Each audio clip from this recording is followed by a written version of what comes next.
Hollow Knight's Silksong encourages aerial combat whenever possible. From the level design being less claustrophobic, to the deep arsenal of tools you're given, to the simple change of being able to heal in midair. Everything about this game wants you to be as free-flowing as possible. So what happens if we don't do that? This is Hollow Knight Silksong, the Minimum Jumps Challenge.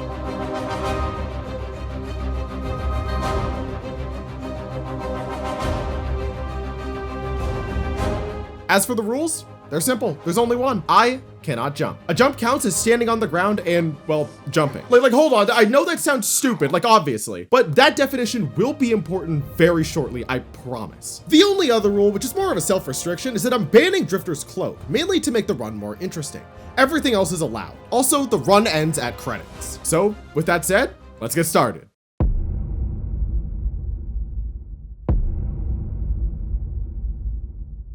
As we get dumped by our toxic Yuri partner, I drop down into the Moss Grotto and, yeah, that's tough. At least we know early that Silksong isn't possible jumpless. Unfortunately, there's no way to get around jumping here, so to leave the first room, we have to use 2 jumps. In the next room, I can fall off the ledge and pogo the little worm guy to get on the upper platform, and then pogoing again, skipping 2 jumps. But then I reach this part right here. The ground ahead of me has a higher elevation, and there's no enemies to possibly pogo off of. This is where the jumping definition comes into play. In Silksong, Team Cherry added a new form of movement where you can fling yourself off the edge of platforms to gain massive height. Now, rightfully, you may be thinking, well, that's obviously a jump, and that was my first thought too. But as I looked at what the animation actually is, Hornet is grabbing the ledge of the platform and flinging herself upwards. Her feet don't even touch the ground. Also, I think the run's more interesting this way, so I decided to do that. So to get past this part, I can ledge boost, that's what I'm calling it, from the closest ledge onto the farther ledge. Pogo off the worm, and if it's timed correctly, I can do a 3rd ledge boost onto the top platform, skipping all of those jumps. Dropping down from the platform, I can chain my ledge boosts together to get all the way up to the top. Unfortunately, the ground here is a few pixels too high for my tiny-legged friend here, and ledge boosting from the left platform also doesn't make it. But there's one more thing that I can use to avoid jumping, and that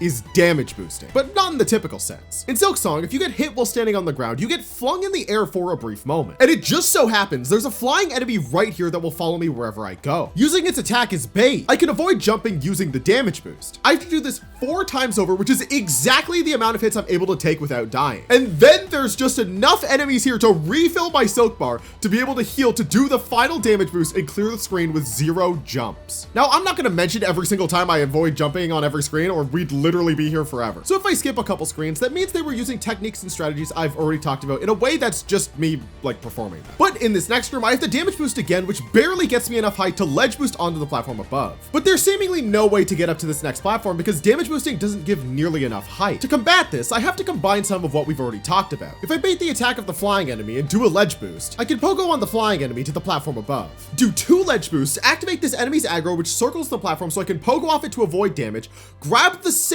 ledge to boost off of all the way up here, and we're still not done. I can then time a ledge boost to pogo off of this enemy without getting hit so that I can damage boost once again onto this upper part, again, barely having enough health to do it. The rest is some simple boosting to get out of the screen. Unfortunately, this next screen is shaped exactly like the beginning, so we have to use 1 jump to get into a ledge boost. Now in Silksong and in Hollow Knight, the main way you restore health are benches, and usually you're supposed to get the first one right here. Okay, see, well, this is fucked.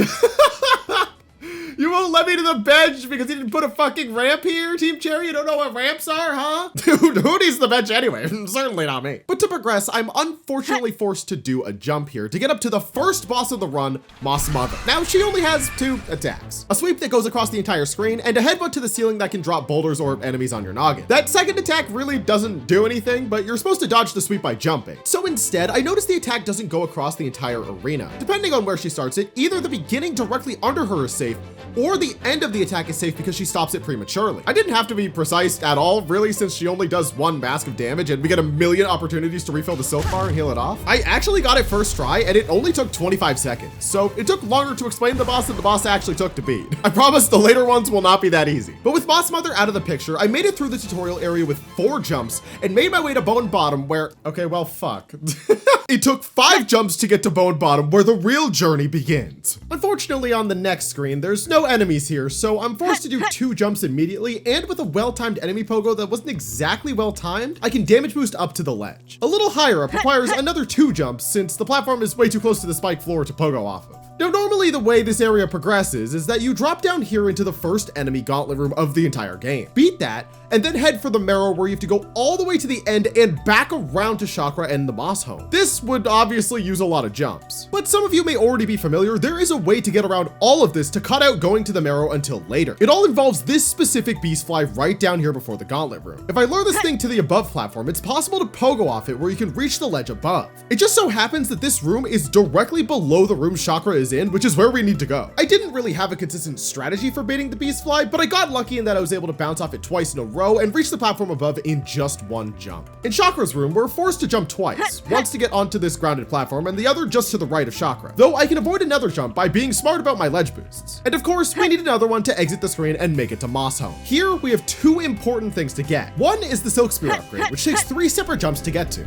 and the other is the elevator back down to Bone Bottom. Now, for some reason, the top of the elevator doesn't have a grabbable ledge, so this requires 3 jumps to get back up to where we were. And with a little backtracking and some smart damage boosting, I can get to the first real boss of the run, Bell Beast. Bell Beast only has 3 attacks that it can do. It can crawl along the ground, do a jump attack, and can summon 2 crashing bells on either side of it. Since I can't jump, I have no choice but to tank the 2 massive damage of the grounded attack. This fight is a punish window check, because on the jump attack, Bell Beast takes a little while before it burrows back into the ground. If I capitalize on these windows, that usually gives me enough silk to out-heal the damage. As for the bell attack, I don't know how many people actually know this, but you can just attack once and walk in the middle of them to avoid any sort of damage. Bell Beast's hitbox doesn't stay up long enough here for me to get hit. Then it's just rinse and repeat until phase 2, where the transition attack drops a ton of bells. This is pretty easy to avoid, just gotta watch where they're falling. Beyond that, it's as simple as making sure I fully use the punish opportunities, and Bell Beast goes down pretty quickly with 0 jumps required. Though getting the first silk heart does require 1 more jump, and 1 more to get out of the arena, and 1 last one to get to the Bell Shrine. At this point, we enter the Marrow, and it's pretty normal routing from here to get to Deep Docks, where the next major upgrade is the dash. Deep Docks is also smooth sailing until I reach this room, where the first half goes pretty well, using ledge boosting to take out scuttle legs over here. But then comes the hot rock floor. If I stand on it for too long, I take damage. It turns out this rock floor is really long when you don't have dash, and throw in the giraffe knockoff for good measure as well. I tried everything I could to brute force this, even trying to use my heal after getting flung in the air from the damage, but it still didn't matter. The whole floor was still too long. So obviously I'm gonna have to jump at some point here, but what is the minimum amount? Well, I tried this.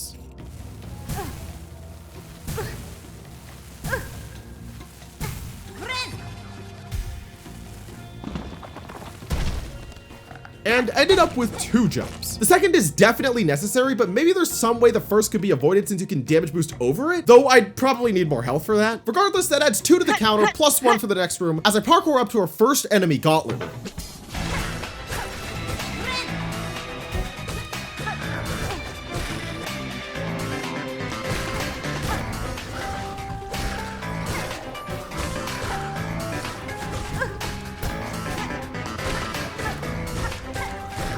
Second try isn't too bad. And with 1 extra jump, I get my first useful upgrade of the run. This is a big one. Now that I have dash, I can access the first lace fight, except I will not be doing that. The next thing I actually need to do is farm about 500 rosaries because there's an item I need to buy. Some of you probably already know where I'm heading with this. It just so happens that there's a bucket berry over here next to where I got dash, who can be farmed without requiring a single jump because there's a bench right next to it. So after beating the absolute living hell out of him, I head back west to retrace some ground. Unfortunately, I do have to jump to get out of the Bell Beast station. Using the blood money, I can buy this key from the Bone Bottom merchant. Then using the elevator that is slightly off the ground. For some reason, if I run at full speed towards the elevator, the weird collision boosts me up just enough to then dash, avoiding a jump. Unfortunately though, I have to use 2 jumps again to get to the left of Moss Home. But I can avoid any other jumps by timing pogos off of these moss munchers. I have to jump once to exit the next room, where I can then use my blood soaked key to enter Wormways. At this point, you probably get what I'm doing here. Wormways allows me to get to Shellwood early, avoiding having to even touch Lace 1,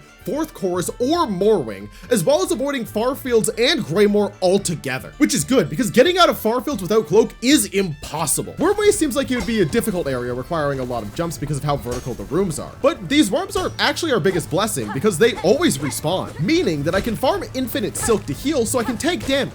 The entirety of Wormways only takes 2 jumps. I mean, what can I say? Infinite silk and having dash goes crazy. Leaving the silk farm behind, I can enter Shellwood early. And not even past the first room, I'm forced to use a jump to get over this cart. Now, I'd like to say that we could simply run across across Shellwood, but Mother Nature had some other plans. Water is actually the biggest obstacle because if we ever fall in, there's no way to get out other than to jump. But lucky for me, these pond skaters and flying haters don't suffer my fate. It's pretty much RNG on where they move, but if the flying hater moves in the correct spot, I can dash, pogo, and dash again to land on the next platform as I dispose of the trash. The next gap is actually bigger than the last one, so I have to use the pond skaters instead, though it's more RNG because I need both of them to be in the right spot to pogo off of. If the lineup is correct, I can double pogo to land on the next platform and exit the screen from there. This part might be my favorite platforming sequence in the entire run. Like, honestly, just look at it. Pure beauty. Flawless movement and not a single jump in that sequence. Oh my god, you love to see it. Now that I'm in Shellwood proper, you've probably guessed at this point that the next goal is to get the cling grip. That will expand our traversal options immensely. Well, usually you'd have to go and fight Sister Splinter since cling grip is the upgrade that you get for beating the boss. But to even get to Sister Splinter, you have to do a ton of jumps. Luckily, if you didn't already know, there's a pretty easy skip that you can do to bypass the fight. If I get into this corner and use the taunt, I can bait the enemy to come all the way around the wall. Once it's in the right spot, I can ledge boost into a pogo and grab the ledge above. A little further ahead, there's a spike pit with one of these extending guys. You can't actually pogo off of these spikes, believe me, I've tried. I couldn't damage boost pogo either because the damage recoil sends me too far back and the neck retracts before I can pogo. So this looks like I need to jump. However, there's one piece of movement tech that was actually unlocked when I got the dash. Not only is it useful for a little bit more distance when I'm in the air, but with the Hunter Crest, using the dash attack actually sends you into the air. So I can use the dash attack as the neck retracts to cover enough distance to pogo off the bud, to the flower, and onto the platform. The rest of the room is straightforward until the next room, which contains my 2 hydrogen, 1 oxygen nightmare. Unfortunately, there's no way to get around this one as the body of water is too long and attempting to pogo off of the neck here doesn't reach. The section after that has a small fun parkour skip. Usually here you'd have to go up and around, but using the flying guy, I can double pogo here to barely reach the ledge and pull myself up. And with only 3 jumps in the entirety of Shellwood, I get the cling grip upgrade. This is an absolute game changer. And cling grip is allowed because of the definition we're using for a jump. All of those walls that I had to find solutions to get around or get over can now be scaled. This is where the challenge truly begins.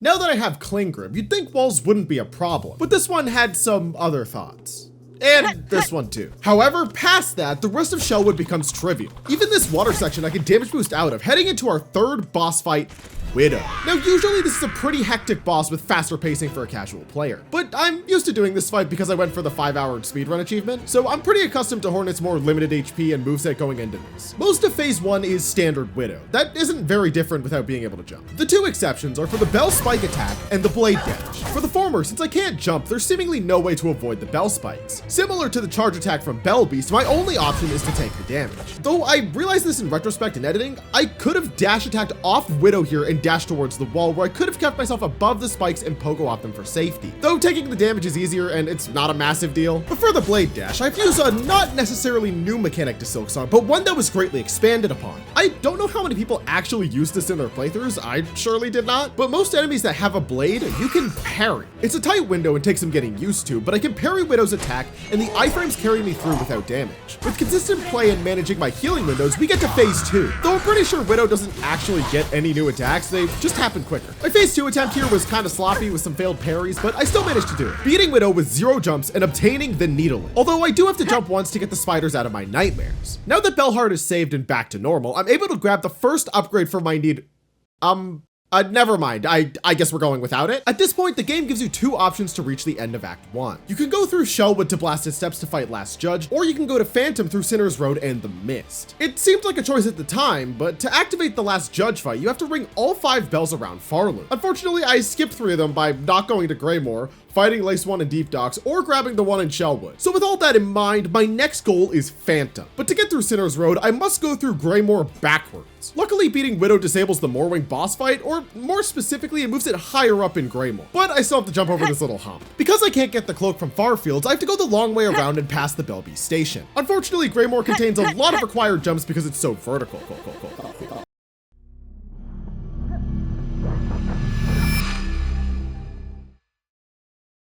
I tried baiting this guy over, hoping that I could get a damage boost, but it doesn't respond to taunting, so I'm required to jump. Which gets us finally out of Greymoor and into Sinner's Road, where I encounter somebody I've never met before. Lace appears here? Wait, if you don't fight her and you enter Sinner's Road, she sits here? Yeah, I had no idea she appears here. Sinner's Road is nowhere near as jump heavy as Greymoor, but there is one room that is referred to in speedruns as Hell Room. And it surely lives up to that name, because why would they put a mouse in here? That is an asshole move. But this room requires jumping anyway, because there's no way to get up here. So I somehow need to find a way to skip Hell Room. Well, just before entering it, you have the main room of Sinner's Road, which is entirely vertical, and Hell Room joins back up at the top. The only way this is feasible is to use this singular flying enemy to pogo off of over and over to reach the wall of the cage above. This is usually called Hell Room skip, but it's so much harder here because usually in speedruns you have access to the cloak for air stalling. I genuinely spent almost an hour here trying to get this skip. It is very RNG dependent because you need the enemy to move upwards enough so you can keep getting height, but every pogo sends it back down a bit. My strategy was to bait it with taunt because for some reason when you do this compared to it noticing you normally, it flies up gaining some height. The rest of the room is just normal parkour up into the next. I do have to jump here to get into the main section, but it's smooth sailing from there as I enter the mist. Now this is where I'm going to be transparent with you. So far throughout the run, I've been using a mod that allows me to make and load save states, so I can easily and quickly retry sections instead of having to run all the way back when I die or accidentally jump somewhere I shouldn't. On a normal playthrough of the game, the mist is really annoying as you have to play the needle in and follow the silk flies, or you can just brute force it like I did on my playthrough. So in each room, to make it a bit easier on myself and to not have to go through the whole thing again and again just because of RNG, I'm save stating in each room. Because the mist layout is entirely random, I have to reset the first room until I can find a room with an exit that is reachable without jumping. The rooms themselves are random in where they appear, but an exit is chosen once the room is loaded. I have to repeat this process in each subsequent room until I find my way out. It is doable, it just takes forever and would take even longer without save states. This puts us out in bile water, or more specifically the exhaust organ. It was looking like I might have to jump here to get off the ground, but somehow, magically, conveniently, there is a single bat enemy that I can use to damage boost pogo strat to grab onto the ledge. And then I can use a different version of this strategy, this time with the cling grip, to avoid another jump. Although there's no bat to save me once I'm in the pipeline. I tried doing a ledge boost into a pogo to try to bounce off of it, but I barely couldn't get the distance I needed. At the end of the exhaust organ is our next fight, Phantom. This is where the bosses in the game start attacking relentlessly with little room for error. In phase 1, Phantom has 4 attacks: the triple poke, a jump and needle throw, a grounded needle throw, and a parry. The only attack that is dodgeable without jumping is the jump and needle throw. I noticed that Phantom has a delay between when they use attacks. On these delays, I can get in a dash attack to be in midair and dodge over whatever Phantom does, whether it be the triple poke or the grounded needle throw. The problem with this is if Phantom has me trapped in a corner where I don't have enough space to dash attack, I'm screwed. So there's only one other option I have: to use Phantom's parrying against them. I have to learn to parry every attack consistently. In phase 2, Phantom gets one new attack with the organ exhaust. Just gotta be ready for it and move out of the way. Other than that, it's just faster attacks, which means I have to parry more.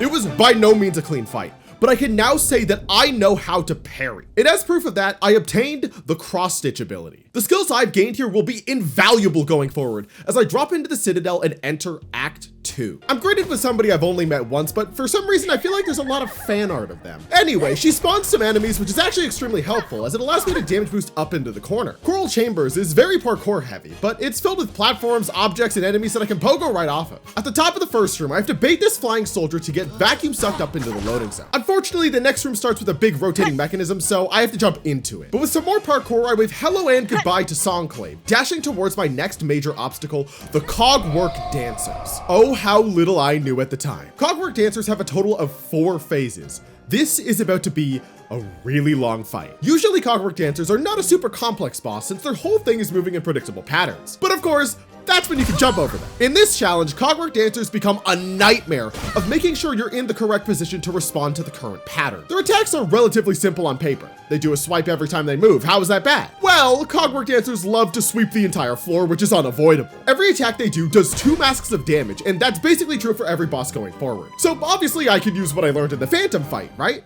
I can just parry them, right? No. Well, kinda. It depends on where they start the sweep attack. If it's in the middle, you can parry their blades, but the hitbox of the entity itself will still hit me for 2 masks. But if it's from one end to the other, the parry frames carry me through that hitbox. On top of that, their other attack encompasses the entire screen. Sometimes the pattern is avoidable, but when it's not, I have to use my new cross-stitch skill, which can parry it. The problem with that is that I need the silk to do it. If I don't have enough silk, I just have to brave the damage. On this attack, you can parry the hit, but it's hard to know when exactly the window is. You can probably learn where they are, but it was never consistent for me, so I just didn't bother. By studying how they move, I came up with a strategy to deal with it, being a little coward and staying in the corners as much as possible. The Cogwork Dancers' sweep attack actually stops right before the corner. Only the blade extends to the wall, which I can parry with good timing. But what if they both come down and both sweep at the same time? Well, I can put my dash attack to use if I'm quick enough, since I flip right over and into the corner, just landing in time to parry the other one. Phase 1 is all about swapping corners, making sure I'm never underneath or in the middle of them. This fight works a little weird between phases because they go back into their wind-up mechanism and come back out. By putting myself in the corner, I can get a few free hits off before phase 2 starts. So how is phase 2 harder? Well, they move faster and attack more frequently, but the big change on why phase 2 is such a pain is the attack that covers the entire screen. This now happens twice in a row with random patterns. So I'm basically guaranteed to get hit because I'll never have enough silk to use double cross stitch when I have to constantly heal. If I don't have any silk and get undodgeable patterns, I lose 4 masks of health, meaning that I have to get enough silk to heal twice before they do it again, or I'm just dead. That made this fight agonizing, dying over and over to what was pretty much just RNG. But if I get lucky enough to where those double undodgeables don't appear and I play well enough, I make it to phase 3. This phase is very different to the last 2 because instead of playing off predictable patterns where I know where to stand, the 2 of them move separately, meaning I can get punished very easily for trying to go in and deal damage. So I had to modify my strategy from phases 1 and 2. I still want to be in the corner in case one of them does the floor sweep, but to not get punished, I stay exclusively on the same side of the screen as the corner. That way I never get punished for trying to run to the opposite side to get damage on. Luckily in phase 3, the whole screen attack goes back to only happening once, so it's easier in that respect.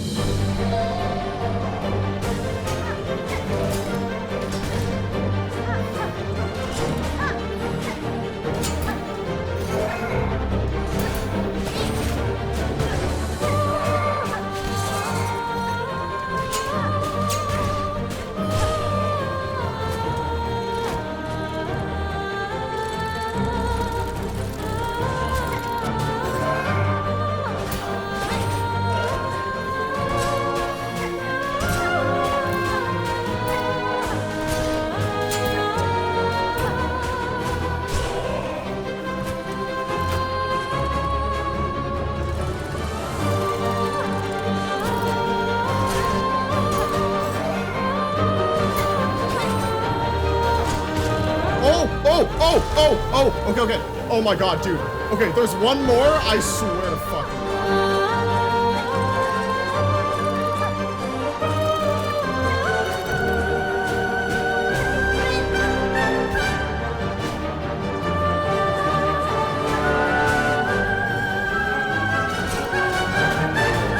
Yes!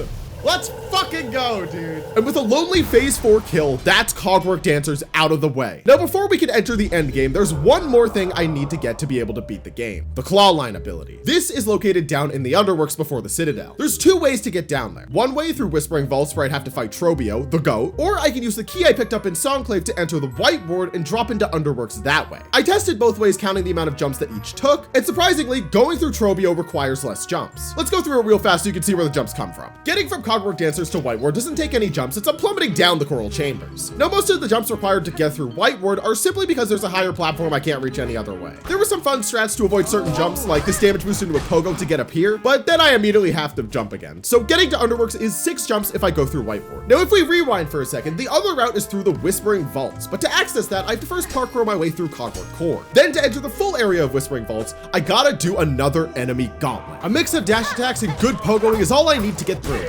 Luckily for most of Whispering Vaults, I'm generally heading downward, so this is a one-way journey. There was this overhang that was looking potentially challenging because I couldn't use my damage boost strat since it wasn't a flat wall, but I was able to dash attack, flip, and get hit at the apex of my jump to barely touch the bottom of the top part of the wall. The first jump in this area comes right here. My ledge boost can't reach this rightmost wall, so I have to jump. That brings me all the way to Trobio in only one jump. So if I could do this fight without jumping, then this way would be better by far than the White Ward route. But Trobio is difficult. Unlike the other bosses in this run so far, Trobio doesn't attack using any blade, meaning that I can't parry him normally. This comes in with Trobio's tornado attack that he does very frequently. It covers the entire arena and does 2 masks. The only way I can counter it is by using cross stitch. But like Cogwork Dancers, that means I have to hit him enough to actually have the Silk to do that. A saving grace is that cross stitch actually gives some pretty generous iframes after successfully parrying, meaning that if I'm inside Trobio at the end of his attack, I don't get hit by the 2 tornadoes that follow and can immediately get some free hits in. His other 2 attacks are the exploding balls and fireworks. Both of these are just dodged as normal. Rinse and repeat of that gets me into phase 2, where his attacks are really just faster. Honestly, the biggest aid in this fight wasn't any specific strategy I was doing. It was really just turning off screen shake.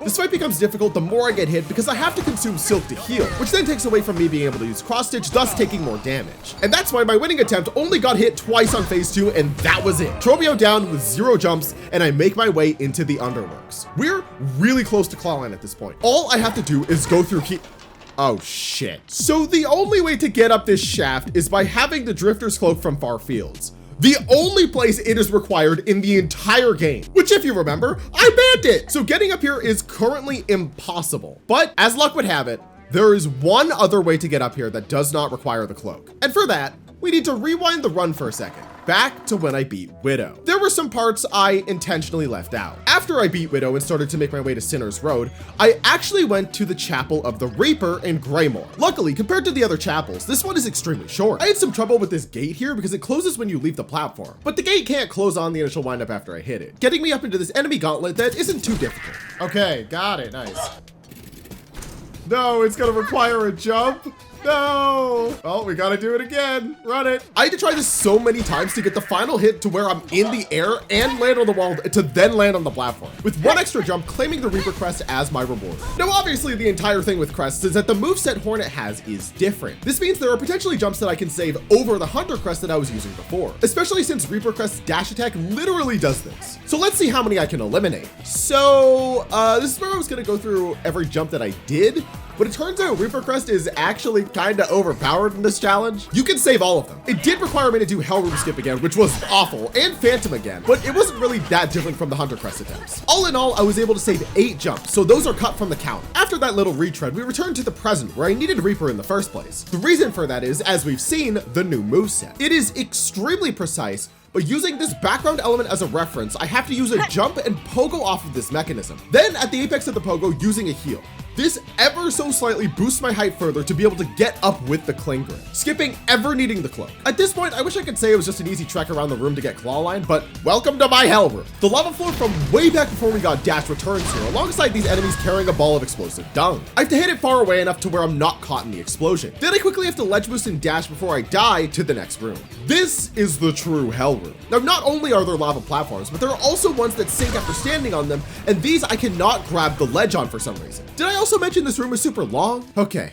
From the top. Immediately, I land on this lava platform and ledge boost dash to get over the second sinking platform. I can then wait for it to sink as I press myself against the wall, putting me in midair to grab the wall, allowing me to get over. I dash into another precise wall jump to the lava floor. Now there's a dung fly here, and I'm gonna be honest, I got so lucky with what happened here. I ledge boosted up to the next portion as the dung fly attempts to explode on me. I get hit by its hitbox before it explodes. This knocks me back as the lava stream is coming, but I grab the ledge of the next platform. As the dung fly hits the lava stream, it instantly explodes and I don't get hit by that or the lava because of my iframes, and I dash to safety. There is probably a better way of doing that, but I'll take what I could get. This is halfway. From here, I have to ledge boost dash to the hot rocks and again to get to the sinking platform, where I'm screwed since the ledge isn't grabbable. Well, kinda. The ledge may not be grabbable, but right before it falls, there is a brief safe area between the top of the platform and the lava. Yep, you can wall jump off this. It is very precise, but it's possible. The first second I fall off the ledge, I can hold back to grab the wall and boost myself in the air to the next one where I have to do the same thing again. And if I don't hit any of the lava streams, I can make it up to the top platform, where one hit from this enemy and a pogo will get me out of true hell room. Now, surely from here, it's a straight shot finally to Clawline. No, No, it isn't. There's another easy platforming section in the room with claw line, with more sinking platforms, meaning that I have to do this stupid precise trick 4 more times, which then finally gets me to the final ability of the run, claw line.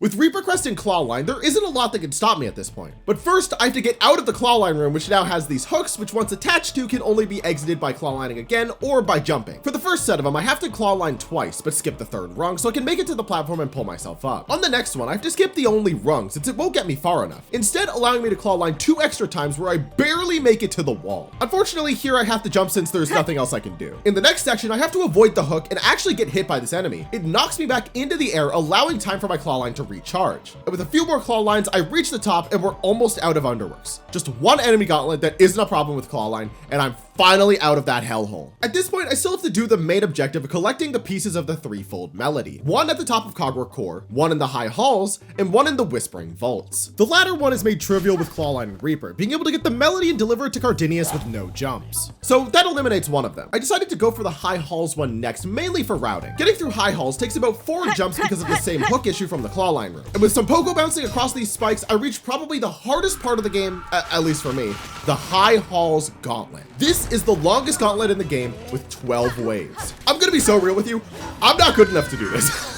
So to save my time and yours, I'm gonna save state at the start of each wave. I should also mention, just for clarity, this does not in any way heal me or give me more silk than I would if it was all just one attempt. It essentially just gives me a checkpoint after each wave. There are actually only a few problem points in this gauntlet. The first 4 waves go smoothly enough because of my enhanced movement with the claw line and dash attack, but then comes wave 5 with Stingy B McGee's over here. They hover really high above the ground and are surrounded by their rotating hogflies. My only shot at even touching them is to get on the wall and practically just hope. I couldn't think of another way to get through this wave since the ground isn't safe. I attempted to stay in the air the entire time with pogos, and if it didn't work, I'd try again. Once the left one is dead, the right guy becomes, a pain in the ass. Using the wall strategy to get on top of him doesn't work all that well because I'd get hit by the cogflies that are already summoned, which wasn't an issue with the left guy. So it's a game of cat and mouse as I attempt to hit him while avoiding the cogflies flying at me at Mach speed. Wave 6 has this big guy, which isn't a problem on its own, but it will be in a second. Halfway through. Wave 7 through 10 weren't a problem either. And then comes wave 11 with another Stingy B McGee. At least there's not 2 of them this time, I guess. It took a few tries, but I got it down. Lastly, wave 12. Yep. 2 of the big guys, we all know it. This is the hardest one because there's no space to move at the beginning, and because of my performance on the previous waves, I'm starting at 2 health, aka 1-shot range. So the entire beginning of my attempts was desperately trying to get enough silk to heal back to full. To avoid the big AoE attack, I have to dash in the air and get on the wall and stay up in the corner to avoid it. This corner keeps me safe from all their attacks, but I can't hit them back while I'm up here. I'm mainly using it to stall, looking for an opening to claw line to the other side, trying not to get sniped by a random jump. To dodge the chain explosions, I run back and dash attack, which gets me high enough to avoid it. All of this banks on the condition that I have enough space to dash attack. If they close the gap too much, I die. Simple as that. Playing as well as I could, after 3.5 minutes of running around, I killed one, and then the other. Getting through that gauntlet from start to finish took me about an hour, half of that on the final wave. But with that, I can claim the second part of the melody, backtracking through Coral Chambers to Cogwork Core. This section has practically no enemies. It's a giant parkour playground. Unfortunately, it likes using these dreaded hooks again. On the very first part, no less. But barely, and I genuinely think just barely, I made it up with a precise claw line to grab the ledge. Ignore the accidental jump I did here. I don't want to re-record that part. Surprisingly, a lot of the rest of the core is really doable because they allow you to claw line onto the gears, which gives you a vertical boost. See, miracles really do happen. And the rest is a simple puzzle to get the final melody, which unlocks the elevator to fight our lesbian situationship, Lace.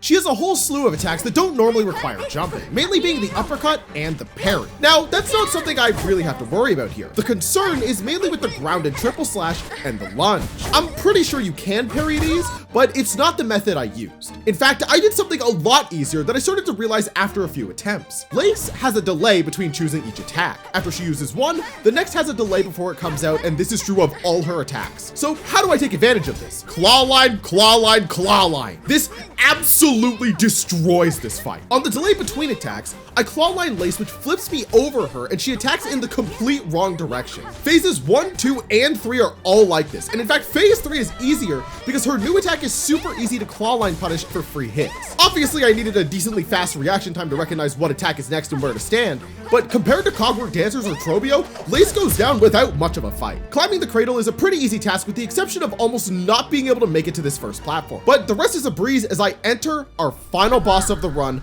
our Monarch, Grandmother Silk. This fight in Vanilla Silksong was pretty disappointingly easy, but not in this run. This boss is my hardest foe yet, because the entire fight is based around jumping over the blades. These blades are not parryable because of the same reason on Cogwork Dancers, where the hitbox is too long, so even if I do parry, I still get hit. My two counters to this are Cross Stitch, which can let me parry, and my dash attack, which gets me barely high enough to dodge through the gap by air stalling with my dash. She does this constantly. If I'm even slightly late at reacting to the attack, I get hit. And the gap isn't in the same place consistently. It slightly changes, so in midair I have to adjust my height for when to dash. But there is a pattern where it is literally undodgeable because the gap is too high. She also has this sweep, which isn't a big issue because of my dash attack. Her last attack is this screen-wide web trap. If I get caught in this, it deals 3 masks of damage, the most in the entire game. The pattern is random, and if there's no space on the ground, my only chance is to dash attack and pray that I'm not caught by the web. But as I get deeper into phase 1, the web trap happens twice in a row. On the miracle that I'm able to outlast through this 2-minute onslaught,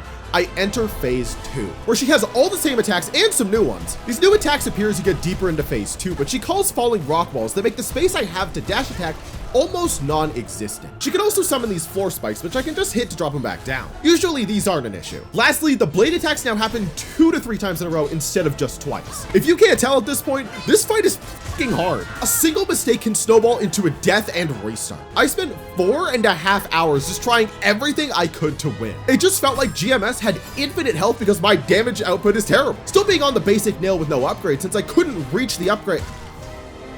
Wait, I thought to myself that potentially with the combo of Reaper Crest and Clawline, could I reach the upgrade in Bellheart? And also, could I make it back up to GMS without jumping once after getting it? Unfortunately, I couldn't get the Bellby station in Bellheart, so I have to go all the way back manually. But at this point, anything to take even some of the load off. So I ventured back down from the cradle, away from the Citadel, through Sinner's Road into Greymore, reaching Bellheart once again. It turns out the combo of dash attack and clawline barely gets me enough height, and I can get the first nail upgrade at the very end of the run. And it also turns out that that combo can in fact get me all the way back up to the cradle. So what did that upgrade actually do? Well, GMS has a total of 1,224 health. Without the upgrade, it takes 245 hits to kill GMS. But with the upgrade, that number is basically cut in half to 139 hits to kill. Getting that upgrade just eliminated 100 hits that I would have had to do. It's still difficult. Everything I said earlier is still true. It's super easy to die, to get snowballed, to skill issue, but at least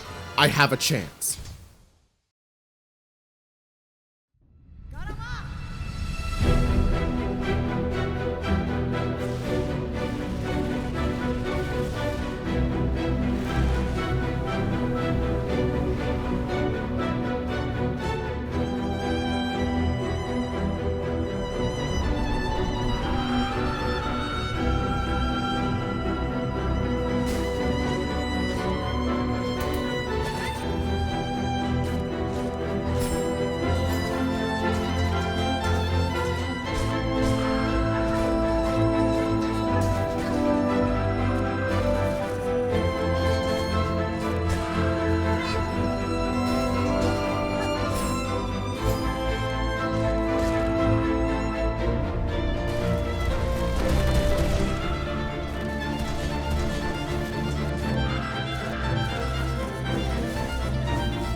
Yes, Grandmother Silk, that's Silksong. Let's fucking go. So how many jumps does it take to beat Hollow Knight Silksong? 51 jumps. Now, I'm not claiming this is the definitive lowest amount possible. This game is so incredibly open with so many different playstyles and tools and strategies to use. I've 100% missed at least something here that somebody will probably point out.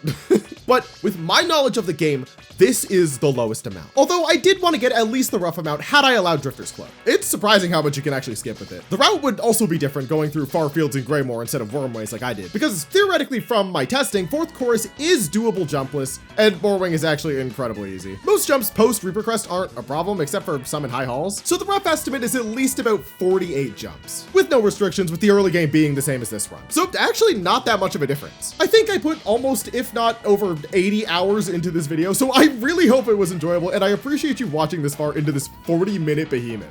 But for now, that's about all I got.